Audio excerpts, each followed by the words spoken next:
Businesses are drowning in information, and AI alone won't fix it. Jack Perschke is on the front lines. He's building AI that actually works for enterprises. And today, he's revealing why it won't save you unless you fix this. Well, actually, most enterprises have got a ton of unstructured data, let's call them documents for now, of varying degrees of credibility, but the AI doesn't understand. Baseline.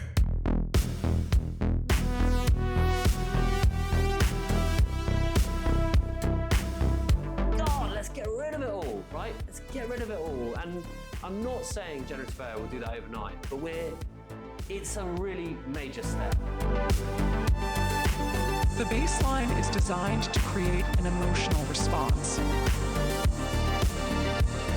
I've seen things you won't believe.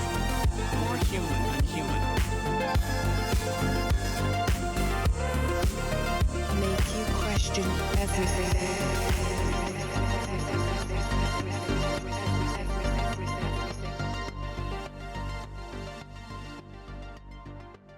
I know a bit more than most people because I've been thinking about it super hard for the last few years.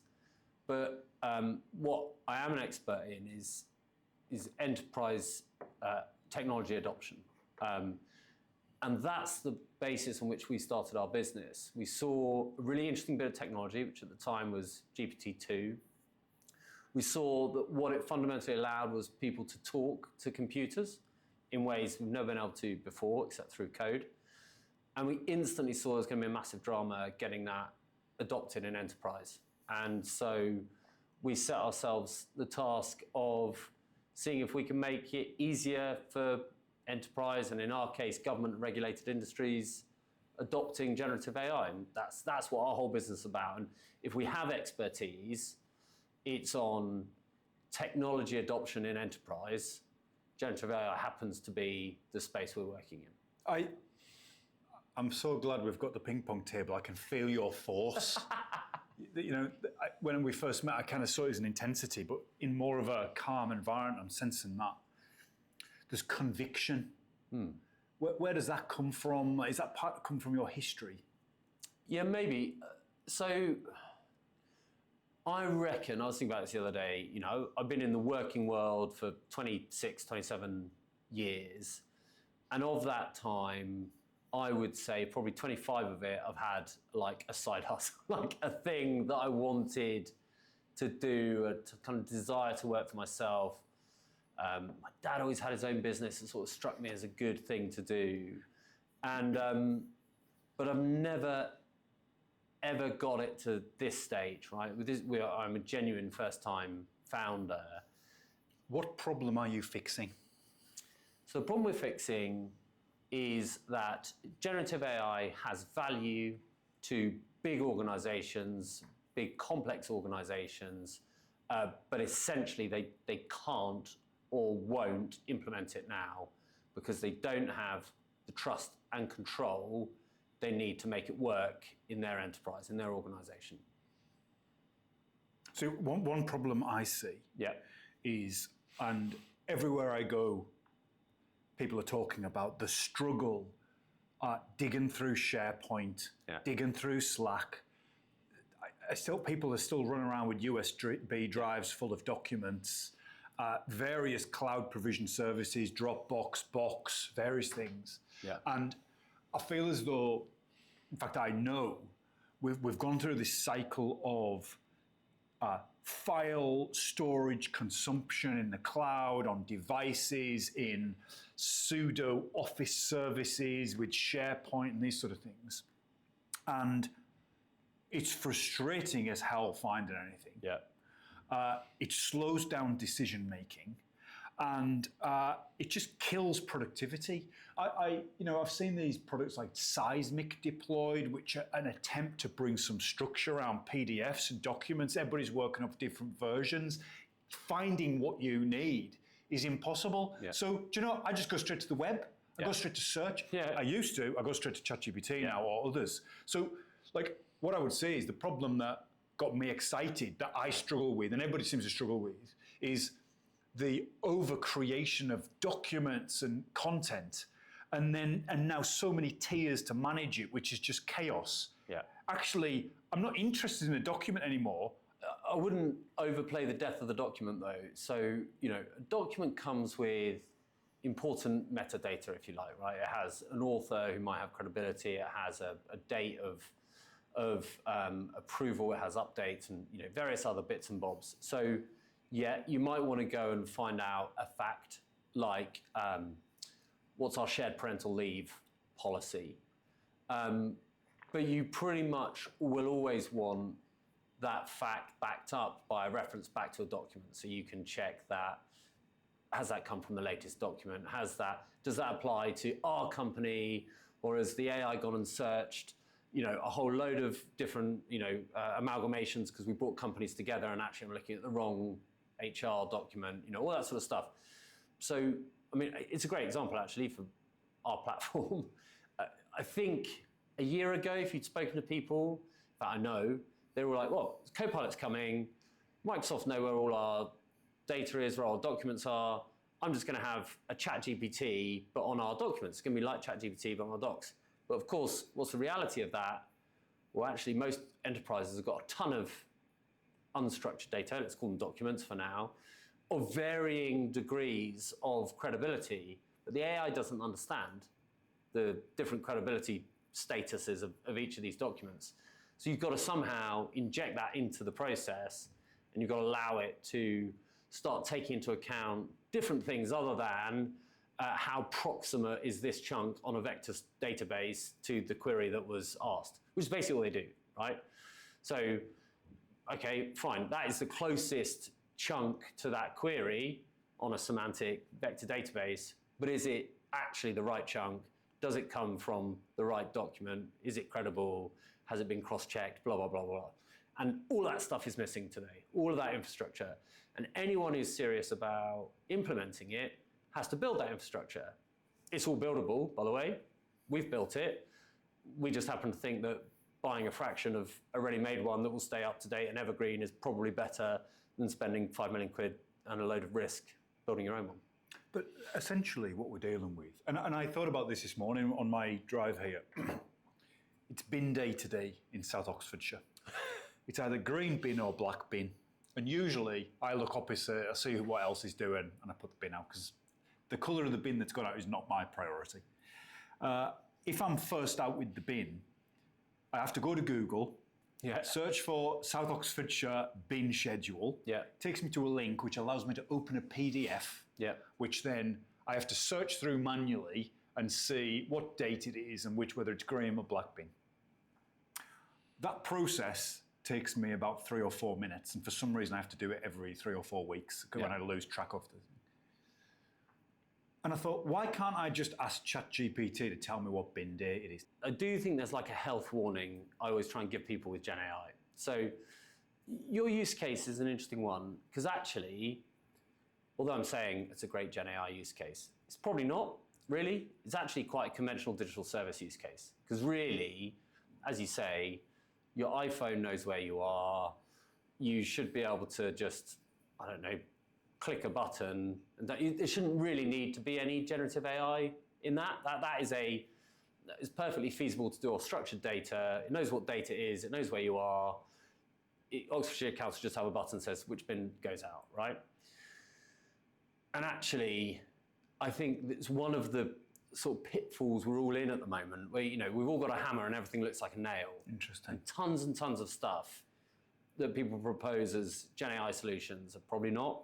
Like, the reality of that South Oxfordshire example is it's completely mad that they surface bin day through PDFs, right, to users. That's the madness. And we should add, for international listeners and viewers, that Oxfordshire is the county in which the University of Oxford is, one of the world-leading institutions of academia, and we're still searching the web for a PDF to find out base public services. And every local authority is a similar sort of state, right? So that's the first thing I would say is, one of the things that will be different about me, I would guess, the most sort of Gen AI people that you speak to is I'm super bullish about generative AI. I obviously am betting my livelihood on its success, but I don't think it's as broad as people think, right? Actually, what we talk about when we talk about Gen AI use cases is we talk about starting with the archive, right?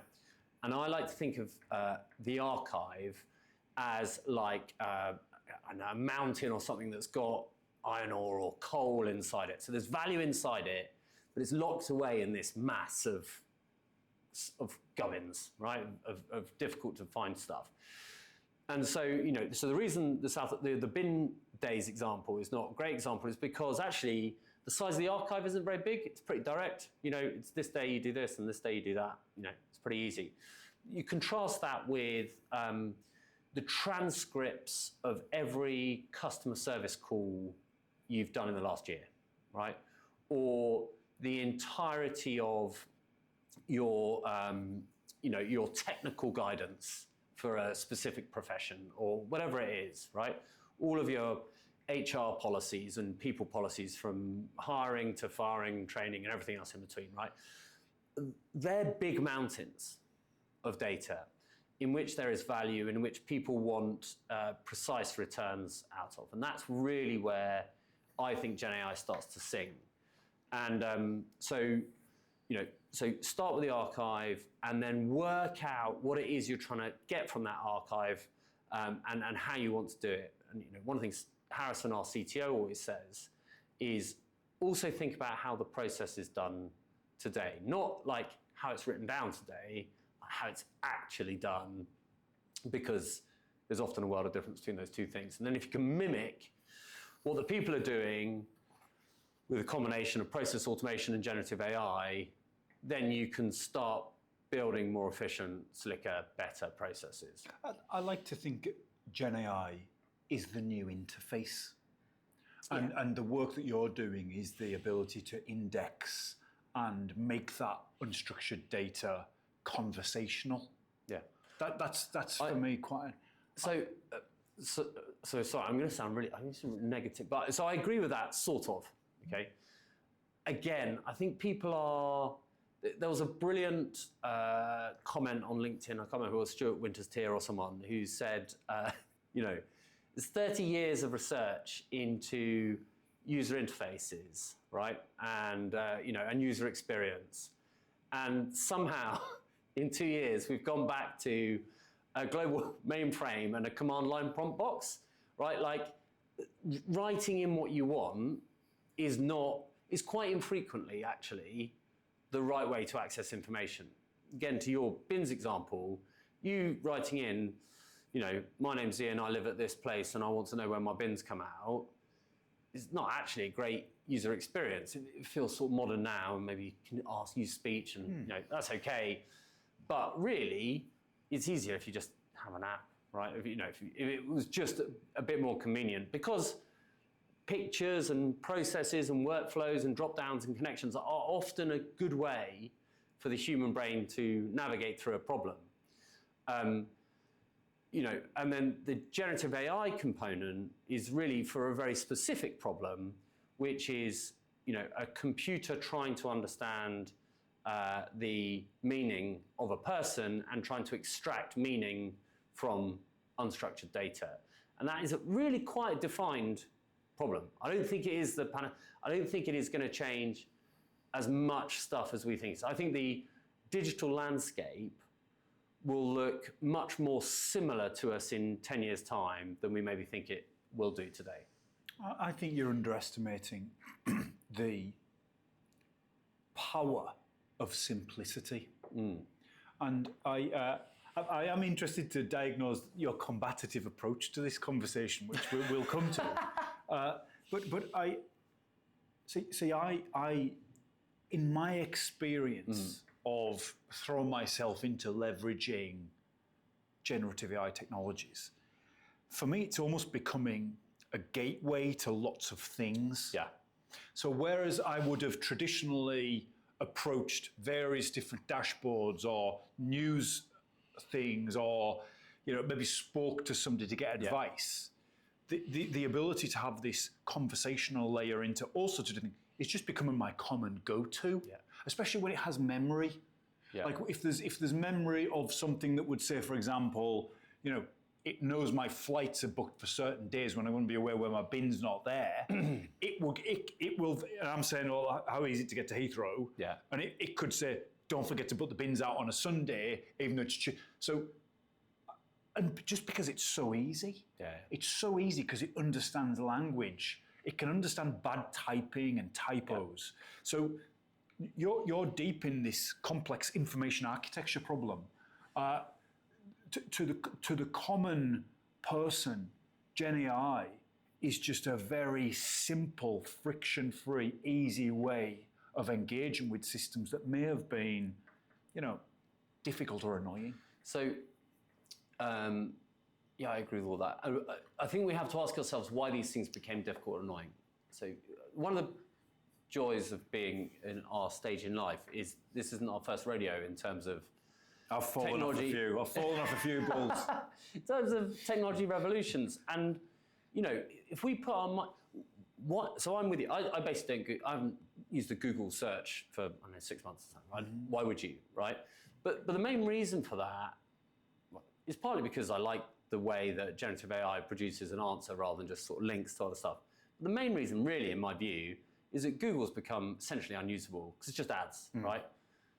So the utility of the main kind of window on the internet dropped, and then this new option as window on the internet rose up, right?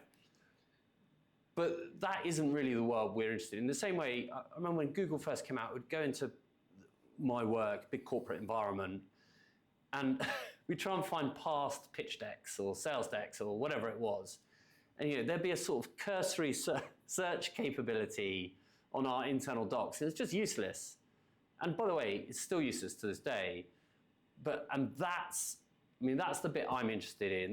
The window on the internet stuff, which is effectively what all these big hyperscale large language models are, is fine, but it's not about. It's interesting. It's got related technologies. We don't really care about it. What we care about is how do you take the underlying technology that allows that to work and put it into an enterprise environment where they can capture the benefits of it with all the trust and control they need to actually make it work. So it sounds like you've experienced this problem yourself. Like, tell me a little bit about your background and maybe where you've struggled. Yeah, so I'll tell you the genesis of the whole business came from a single problem, right? I just think what's funny about this problem is to us, it seems so old-fashioned, but a lot of people listening, watching this will go, I've still got that problem.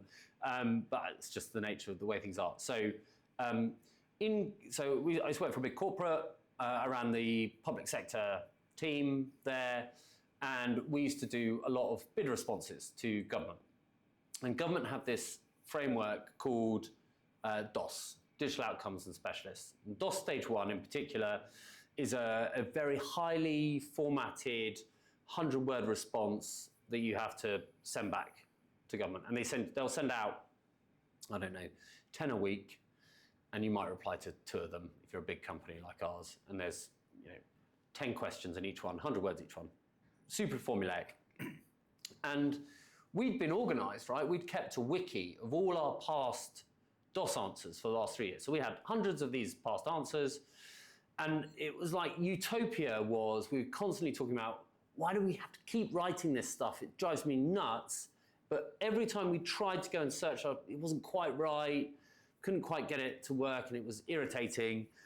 And then we discovered it was a sort of GPT-2 to GPT-3 time, and that was the sort of the beginning of the concept of our business, because we said, right, we need to train this language model on all our past answers. I don't want it to know anything else. I want it to know what the highest mountain in the world is. I don't want it to know any other gubbins. I want it just to know these 300 past responses.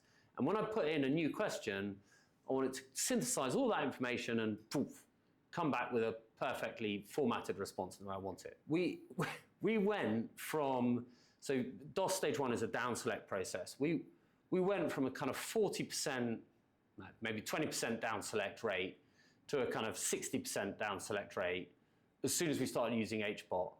And Harrison went from spending 30% of his time writing DOS stage 1 bids to 5% of its time. Like, it was orders of magnitude in both directions. And I thought, we're gonna be so rich. This is us. I was like planning the tropical island I was gonna buy. We're absolutely golden. But of course, you take that out to people and you go, look at this capability we've got, and they just, we're still there. Everyone's stuck. Well, but how do I break this to the guy that writes our bids today? How do I change that?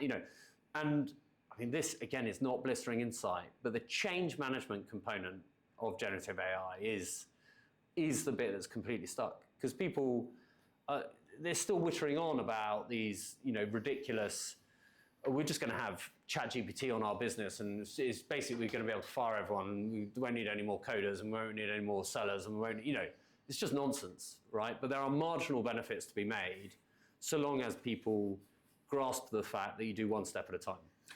There's an interesting paradox. The traditional enterprise sales model, has always talked about educating CIOs and CTOs and leadership. Yeah. But the reality is, the people at the front line doing the jobs, that's where the value can be delivered. Yeah. The issue, of course, is that those people aren't perceiving this as a tool, but a lot are seen as a threat. Yeah. So if, for example, you can't push down from the C-level to say, we're going to take on this AI tool, we're going to half our wage bill, blah, blah, blah. Yeah. Ethically, is that right? Yeah. Qualitative, is it right? I don't know. Probably not. So I would say top-down sales approach for Gen AI isn't the right thing. You've got the consumer Gen AI, a freight train just gathering momentum and value, and every week there's a new release. And also they are masters of media engagement. There's always another news. It's constantly in the public eye. It's all brilliantly, carefully choreographed. And the issue is the workers who could really benefit from this are seeing it as something to replace, potentially, that's threatening their position, so they maybe resist it. I guess the art would be, how do leadership make their frontline teams feel safe and comfortable to know that if they can find productivity gains with Gen AI, it doesn't mean they're going to cut the staff number by that, but they're actually going to allow them to use those tools to do more, but not feel the pain. Yeah. I mean, the traditional saboteur were the ones who threw their sabo shoes into the looms. Right, okay, yeah. That's where the word comes from. We don't want, but the front line is where the value is delivered. Okay, yeah, so I think that, it's a whole load of stuff in there. I think the first thing is this ethical point. For me, there is no ethical quandary. It is the obligation of a company's leadership team to maximize its productivity, maximize its competitiveness. That is their job. That is the thing that they have to do, and they have to do that with humanity and respect for people, but ultimately that is their number one objective. And the whole economy depends on everyone being a rational actor in the pursuit of highest possible productivity. So that's the first thing. I think there is no ethical problem with maximizing the productivity of your business. We know companies are using your technology and others to gain productivity gains. Yeah. Their competition are already behind. Yeah. So whether you agree or disagree, the nature of a competitive landscape is that we know companies are using this and seeing gains. But it's the nature of free market economy, right? And there are alternatives. There's command economies. That isn't what we live in. I happen to believe in a free market economy. I think most of us do. And the nature of that is competition to improve productivity. So I'm totally fine with that. So first of all, I don't think there's any moral argument for the reason I've just explained. The second thing then is how do you do it with humanity and respect and effectively? And for me, one of our clients said that, there were some murmurings as they were sort of adopting this, and they had an all hands, and they sort of came off me and went, guys, I don't know about the rest of you. There's no shortage of work, right, for me. And everyone went silent because the all hands 6 months ago, they'd just been whinging about how incredibly overworked they all were and how busy everyone was.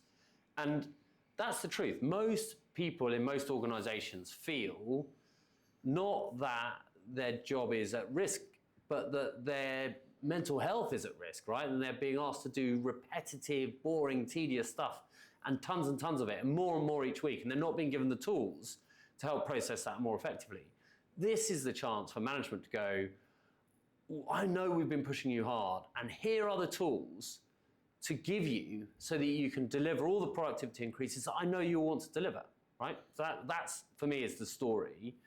And the second piece is, it doesn't work. None of this works without frontline worker engagement. So, one of the big surprises about our platform, so essentially, for those that don't know, our platform is middleware, it sits between language models and enterprise use cases. And we thought it was a big technology platform. We thought, oh God, it's going to sell because we can do automated RAG pipelines, automated multi-agent flows, because we've got these guardrails on, because we've got this AI and AI evaluation. It was a big technology sell, right?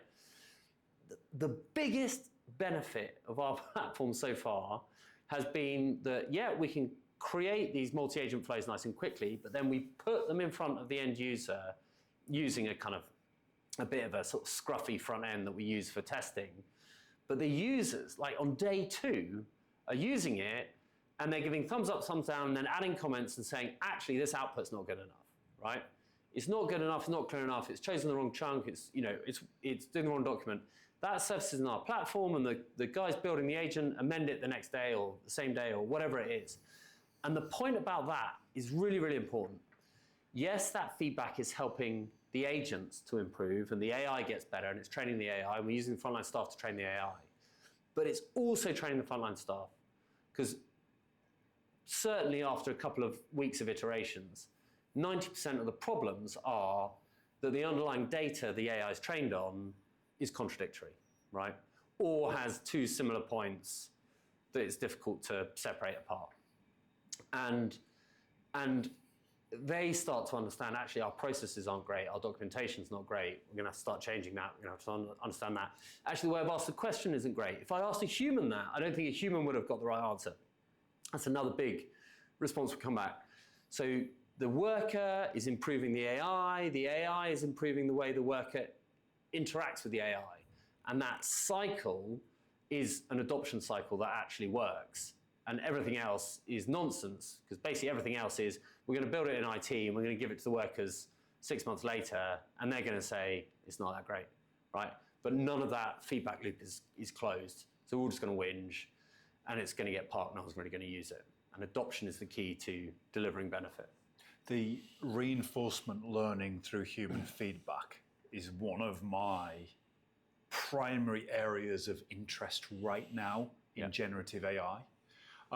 And I think it overlaps with memory and remembering who you are to give you a custom prioritized engagement. Yeah. So the fact that you're delivering that now around documents, I think is fascinating. A really important point for me on the frontline augmentation. If you just, I was speaking to somebody, they work in, she works in cardiac care. And it came from a conversation I had this morning. What she was saying is that she joined the NHS because she's a very caring, I'm sure I wasn't saying this, but I know she is a very caring, loving person. Yeah. And she works in, some of the most critical situations of cardiac issues. It's amazing what she does. But what she was saying is, for every hour or every shift of, actual clinical care, there's 3 shifts worth of administrative overhead. And that includes writing up notes, taking notes, having them approved, or usually it comes back, they need to be edited again. There's then a couple of cycles of approval. They then need to be logged and indexed. There's consent issues around patient data. There's data that needs to be provided to the clinical organizations providing devices. I mean, the beauty and elegance of seeing her do her job is utterly magnificent. But then the 3 shifts of administrative overhead for every shift of care is crazy. So to your point, nobody's sitting there thinking, I'm only half busy and therefore this is going to replace me. No, this is going to enable 2 shifts of care for 1 shift of administrative. Like, what productivity gains do you actually see, or do you believe you can achieve? So let me give you a real example from a UK police force. And if you'll forgive me, I'm going to be slightly coy about exactly which police force. Just for a couple of weeks, there's about to be a big announcement. But so we're working with a UK police force, and like nurses and doctors, the real value, like the human value of their job, is speaking to another human. Like that's where they're doing something that's really super valuable. And so when a police officer interviews a witness, that is a very human activity, and you're guiding them through, you're taking them through what might be a very traumatic time, and you're trying to get information out of them in a sympathetic and sort of sensitive way. At the end of that interview, they're presented with a transcript now, like transcripts are just created, right? They're available. And that is a good example of what I would call an archive with value that people need to access. And the sort of value they need to access is the post-interview report, which typically a police officer does a 1-hour interview, will spend 2 hours writing a post-interview report, which is effectively synthesizing that transcript into a pro forma approach. They then hand that over to a desk sergeant who will take half an hour, 20 minutes to read it, mark it up, and 80% of the time they're sending it back to that police officer who presumably has been stood around waiting for it, or is on another shift, or it has delayed that entire process, and the police officer has to improve it. What we've been able to demonstrate is the transcript, the interview ends, the police officer presses a button, the transcript is converted using Gen AI into the pro forma. The pro forma is cross-checked by another agent doing the desk sergeant role to check for omissions and errors and all the rest of it. Any returns that need to be made are sent to the police officer, who can just do a quick manual entry, and then it's submitted. And then that is now available because one of the components of the transcript, it could be something like, well, so they're going to describe a crime that's been committed, right? In the police report, the policeman would normally be expected to go and look up on the Home Office database the serial number for that crime, right? Like, I don't know, malicious wounding or whatever it is, HD 4275, everything's got a category, right? We've again been able to automate that. So the Gen AI takes the crime description out, connects it up with the Home Office signifier. It also takes out the description of any suspects involved in the crime, right? Now suddenly, you start extrapolating that out, you can start marrying that up with other live investigations that are looking for 6'3" brown-haired guys, in that area at the time. And you can start creating this kind of automated workflow, which is super effective and allows humans to be focusing on what humans should be focusing on, which is human-to-human contact, being out, doing interviews, preventing crime, all that sort of stuff.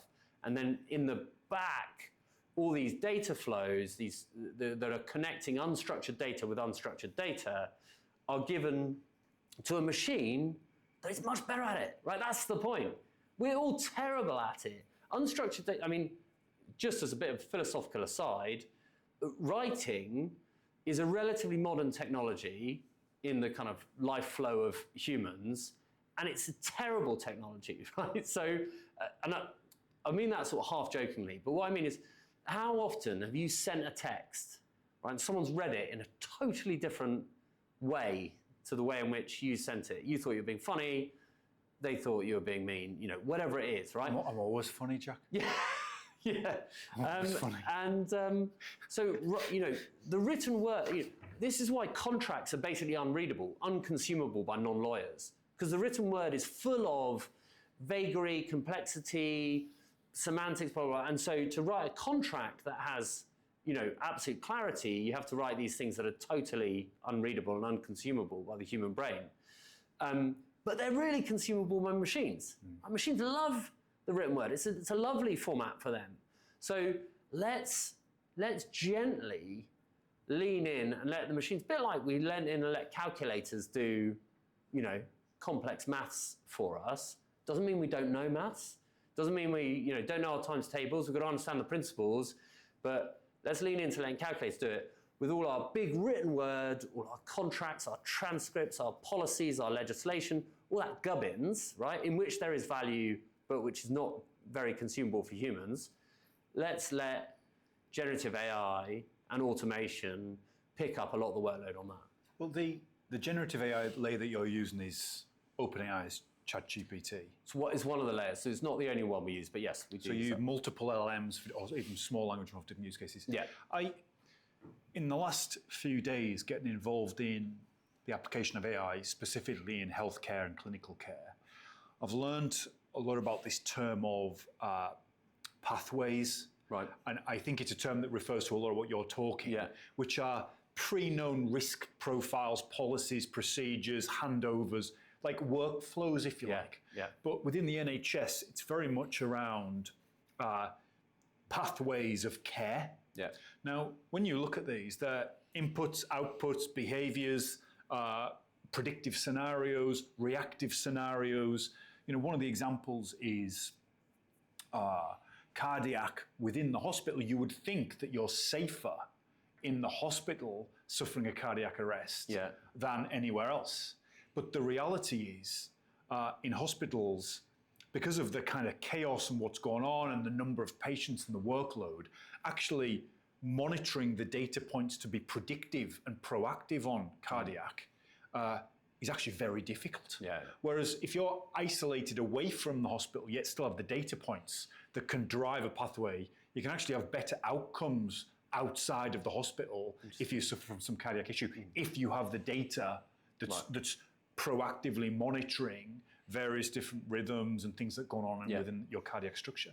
So, for me, Gen AI is breaking that connection with the environment, place as well, because you're actually becoming more connected with data, because your data is actually the thing that's predicting outcomes. Yeah.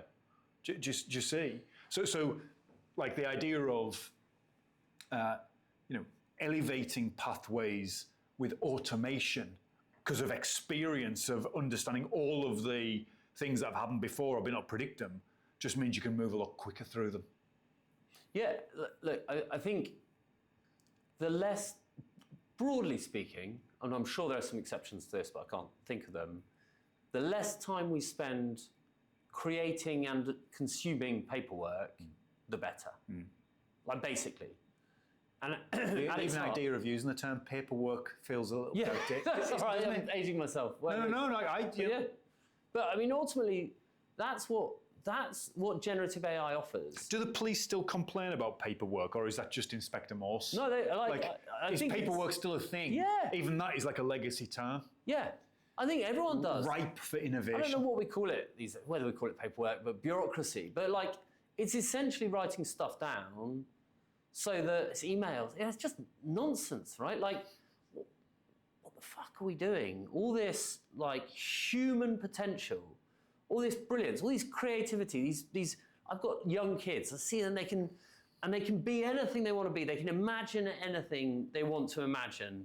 There are no limits to their brain. This incredible creative machine that can draw beautiful pictures or create dens out of duvets.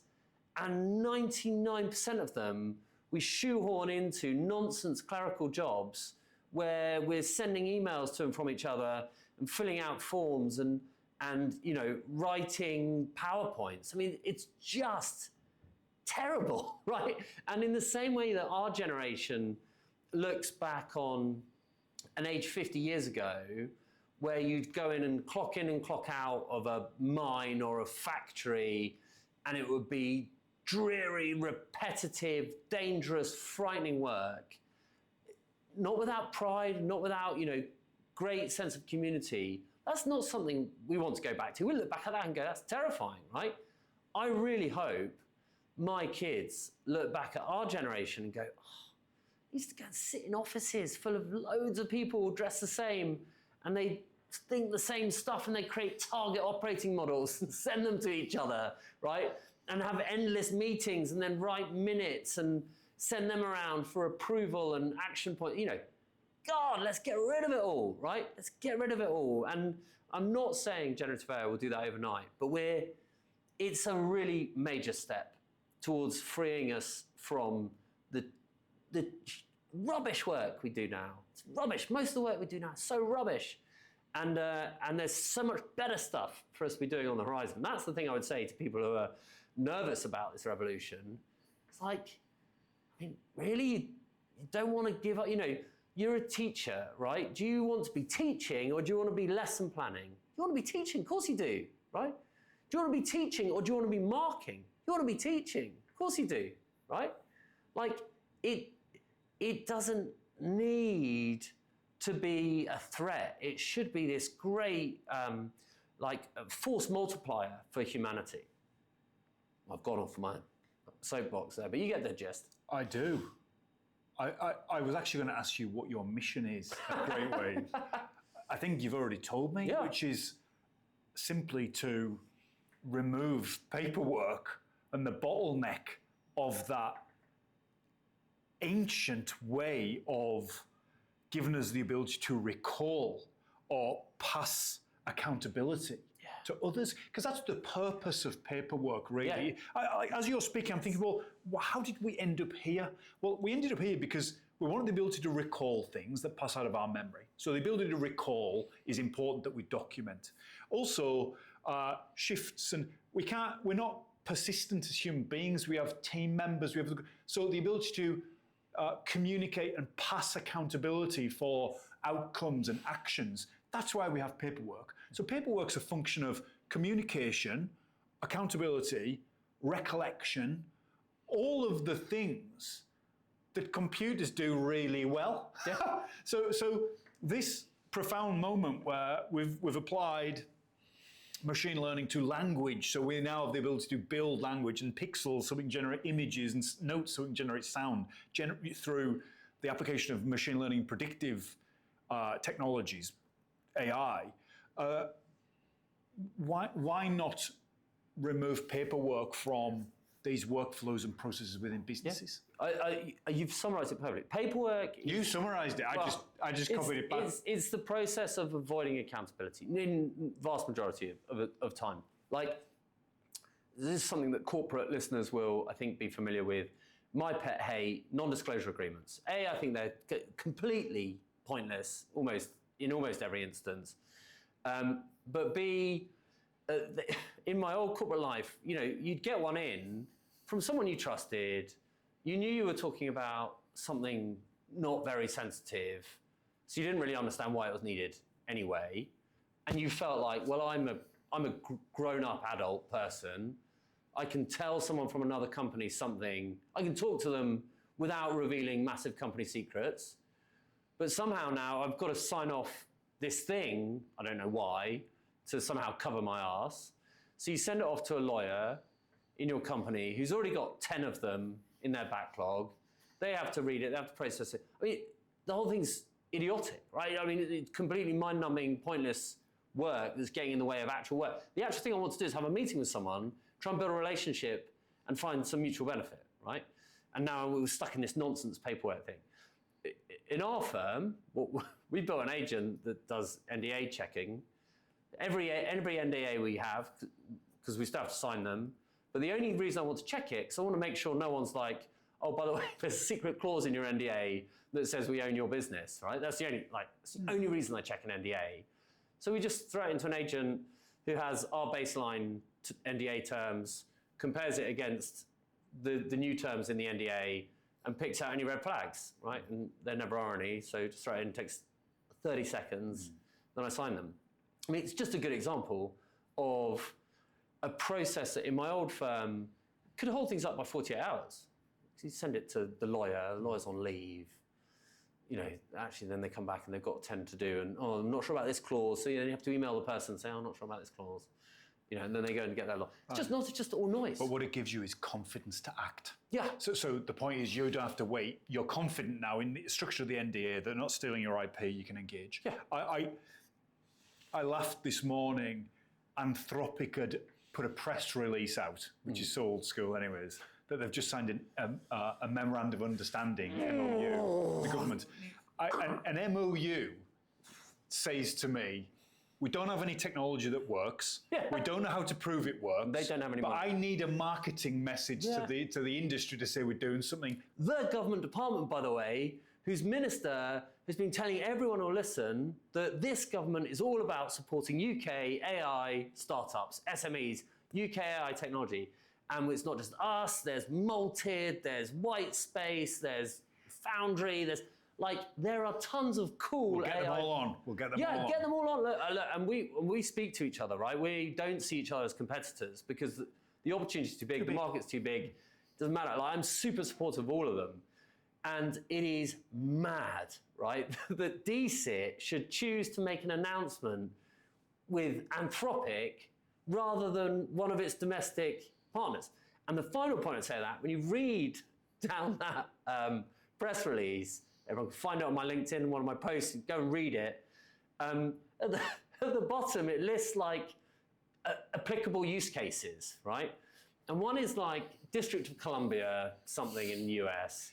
The other's one I can't really remember. And then there's one that's an internal use case at Palantir. I mean, I can trust that one as far as I could throw it. And the final one is Swindon Borough Council accessibility translation. So basically taking publicly facing PDFs that are hard to read and converting them into publicly facing PDFs that are easy to read. Right? It's just insanely low level, low rent, low grade nonsense. But that's their biggest boast. I mean, without going on another high horse, when I talk about our market, regulated, scaled users of generative AI, it is so far behind what it can do. We talked before about ChatGPT and all the kind of big hyperscale language model applications, and they are, they're great and they're fantastic, and everyone is rightly in awe of them. But the adoption of this technology in enterprise it might as well not have been invented, right? Because it just isn't being used, despite all the LinkedIn posts that you have. The best you'll have is a handful of people have got CoPilot licenses, or they've extended GPT Enterprise across their workers, right? You go, okay, great. So you can now basically access what every other human on the planet can access. Where's your competitive? Where are you driving that productivity increase? That distinctive, unique productivity increase? How are you harnessing this technology to make you better at the things you do brilliantly? That's the thing that people should be asking themselves, and they're not. So this idea that AI just isn't a tool, it is some sort of new interface for how we can interact with information. And the people who can harness that are going to pull ahead quickly, because we know the productivity gains are huge. And I would say, Jack, the deeper you get, the productivity gap will become even larger. Yeah. They're listening. Where do they start? Because this is a big world, and actually can be quite intimidating to a lot of people. And I have found that a lot of my work, I'm realizing, is the opposite of what I thought. I thought my work within the podcast was going to be about exposing technology and getting into it. It's actually simplifying it, talking about what it actually means and what it can do and the value. So it's the opposite of what I thought. It isn't about a sophisticated, complex, multi-bit, algorithmic discussion. It's about where do we start that allows us to achieve productivity gains in a small area with no risk, and that our people can benefit.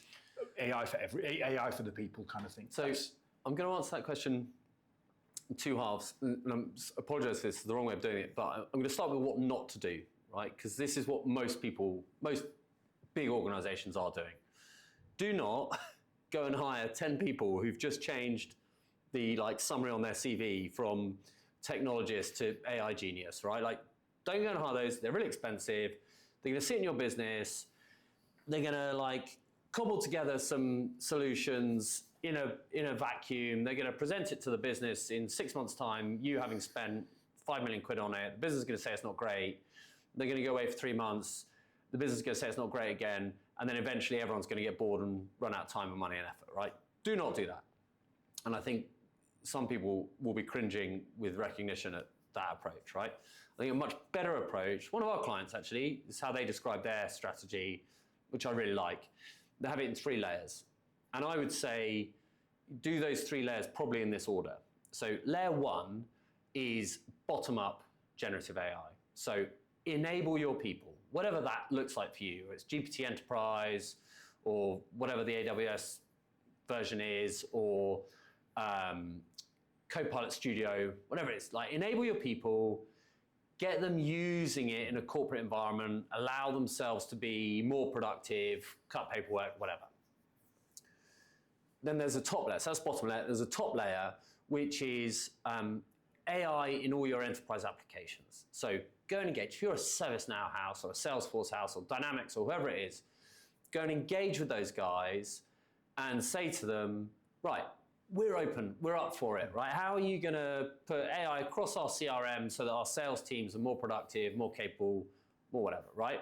Focus on benefits though. So there's 2 layers. You've got bottom up and then you've got the big enterprise. And then in the middle, you need to think about how am I gonna industrialize those solutions that are bigger than like individual or team level, and they might be bubbling up from the bottom, right? Or you might just see them from the outset. But they need to be industrial. They're unique to us. They're about our unique customer service workflow, or our unique HR policies, or our unique whatever it is, right? Our unique knowledge and guidance for technical experts, right? So these are unique workflows to you. They've got to be industrial grade because they've got to be right. You've got to be trusted. You've got to be able to monitor them. You've got to be able to connect them up with other bits of your estate. That industrial level, but unique to you section, you're going to have to have a load of new infrastructure to make that work. And what I mean by that infrastructure is you need to be able to provision agents, you need to be able to run RAG in a kind of configurable way. You want to be able to connect up to a variety of different large language models. We're in the middle of this amazing large language model war. You want to be benefiting from that. You want to have evaluation, monitoring, blah, blah, blah, all that stuff. And you can build that infrastructure. I think if you're Shell, there's maybe an argument you go and build that infrastructure, but for the vast majority of companies, go and find an organization who can give you the industrial grade support to go and create those unique workflows, those unique Gen AI workflows. We at Great Wave AI are obviously one of them, but this isn't an advert. There are others out there too. Go and do your research, speak to some people, and get that done. But do not underestimate the complexity of taking a technology like language models and putting it into your business, because it isn't simple. Did that make sense? Yes. I take from that this is bigger than productivity gains. It's reshaping. It's going to reshape the structure of organizations. Yeah. Because it's going to refactor how we interact with information.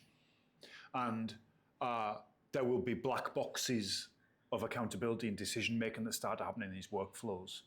There's definitely a risk of that if you don't monitor it. Yes. So what happens is there a scenario where we get to where AI starts to make decisions that humans don't understand? Yeah.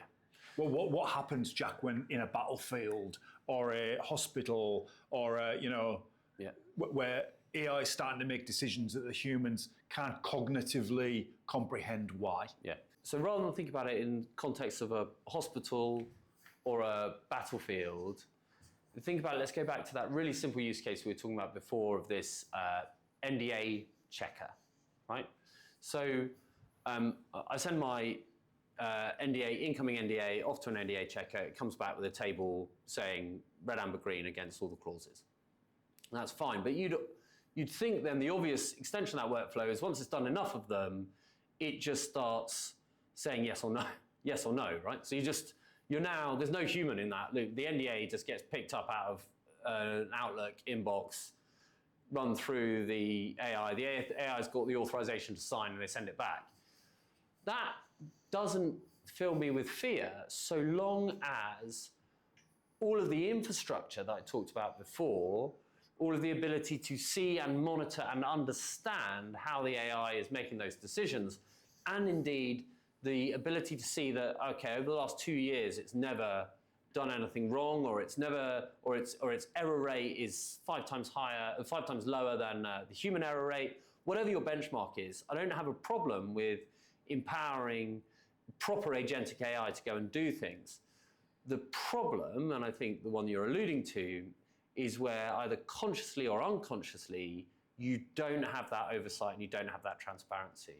And how that can happen consciously is because it all gets too stressful and difficult when we just sign a deal with whatever massive hyperscaler and we just, fingers crossed, hope that they're not going to launch missiles without us like controlling it, which actually I'm not that worried about.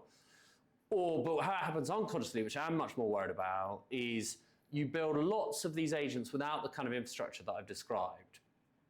And completely without anyone really noticing, they start engaging each other because the workflows that were separate start connecting up. So I don't know, your NDA comes in, you put it into an agent checker, and then it passes it on to a lawyer for sign-off. But unbeknownst to you, the legal department have created an agent that picks up all their incoming mail, processes it, summarizes it, and does actions. So multimodal agentic AI. And so you've accidentally created these multi-agent flows that no one's really got any oversight over. Interesting. And so now you've got information coming in, getting processed, getting passed on to ostensibly another department, but it's actually just another AI. It's being passed on another department. Actions are happening that you thought, or the individuals think got humans in, but actually departments have automated in an uncontrolled and unobserved way. And so you're creating these aggregations of generative AI, which I think are really, have the real risk to be problematic. Like a really naff example of that is a customer service workflow. So you email a business and they've got AI running across all the emails of their customers and they dispatch them off to different departments. So that's not a bad AI use case. Triage, okay? Triage of email, single email address, triage it out. But unbeknownst to you, one of the areas they send it off to is technical support. Technical support have also got an AI that's triaging, and they send it off to, I don't know, some second line, whatever. They've also got, and as the customer, suddenly you find yourself in this never-ending loop of AI that you just can't escape out of because no one's thought about it. And I think those things are really problematic, and they will occur when we forget basic digital principles, right? Like, what's the user need? How do we best serve the user? How do we make things good? What's the right way to solve this? How do we map workflows? You know, all that sort of stuff. Some sort of federated governance. Yeah, what's good governance? Like, and again, you know, that's the risk of all this stuff being ungoverned, and which is why, you know, when we talk about our future, when we talk about the 10, 15, 20 billion pound business we want to be in the future, it is serving that governance across enterprise, being that single lens through which you can see the entire automated workforce across your business, how they connect with each other and how they operate. Jack, you've started with the problem, a problem that you've experienced yourself in large corporations. You know, you're applying generative AI functions to information management and governance, and you know, you're getting real traction in both private and public sector. In very ways, you're at the frontier of this, Jack. It sounds like you're used to being at the frontier and a number of other things in your life, but you're certainly here. And you're driving forwards this augmentation of the front line to replace paperwork, to bring in intelligent systems to massively improve these pathways or workflows. Do you believe the logical conclusion of your work and others will lead us to utopia or dystopia? Neither. We're in a kind of exponential curve of capability, which I think is actually about to plateau out. It's going to, you know, rather than taking a century, I think we're probably talking about a 10-year time frame. And the next few years, and I think, you know, Grok 3 came out today, and everyone's excited because it's basically as good as the other models. But the other way of looking at it is like, well, hang on, it's a new player with almost unlimited money, almost unlimited data, and they've made it basically as good as the other models, right? I mean, that indicates to me we might be on that plateauing out area. So the job is it's still a great tech. It doesn't matter that it's not a path to artificial general intelligence. It doesn't matter that it's not a path to utopia. It doesn't matter that it's not going to take over the world and fire all our nuclear weapons at each other, right? I think these are all basically good things. What matters now is it's a new piece of tech. How do we benefit humanity? How do we maximize its utility to humanity? And that's what we're all about. That's what we're super interested in. We're very, very applied business, and that's all we care about is applying generative AI to industrial grade challenges.